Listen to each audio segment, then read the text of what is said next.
Top quality और consistent performance के लिए सिर्फ सिल्वर पंप्स। टॉप क्वालिटी और कंसिस्टेंट परफॉर्मेंस के लिए सिर्फ सिल्वर पंप्स, नाम याद रखना। सध्या पेरणीचे दिवस सुरू आहेत। आपण बघू शकतो की सध्या बुलढाणा जिल्ह्यामध्ये पाऊस झाल्यामुळे पेरणी सुरू झालेली आहे।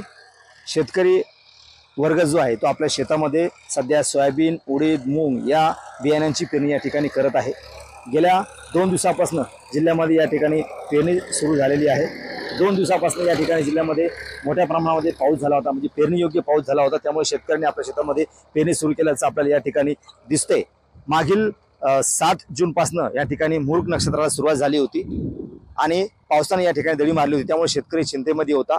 उडीद मूग पेरायला या ठिकाणी उशीर होत होता। मात्र आता 2 दिवसापासून या ठिकाणी पावसाने या ठिकाणी सुरुवात केलेली आहे। त्यामुळे शेतकऱ्यांनी आपल्या शेतामध्ये उडीद, मूग, सोयाबीन सह इतर पिकांची पेरणी सुरुवात केलेली आहे। त्यामुळे शेतकरी वर्ग सध्या आनंदी दिसतोय। एकंदरीत पाहिलं तर मागील महिन्यामध्ये सुद्धा अवकाळी पाऊस असेल, मान्सूनपूर्व पाऊस असेल, मोठ्या प्रमाणामध्ये झाला होता। शेतामध्ये ऊन होती, शेतकऱ्यांनी आपल्या शेतातली पूर्ण कामं आटोपून घेतली होती। मात्र आता 2 दिवसापासून या ठिकाणी पाऊस झाल्यामुळे आता पेरणीला सध्या सुरुवात झालेली आहे।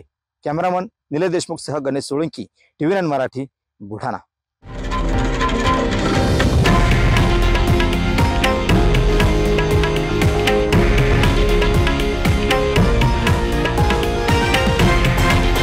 हे आहे देशातील नंबर 1 न्यूज नेटवर्क आणि आपण पाहत आहात TV9 मराठी, एकमेव।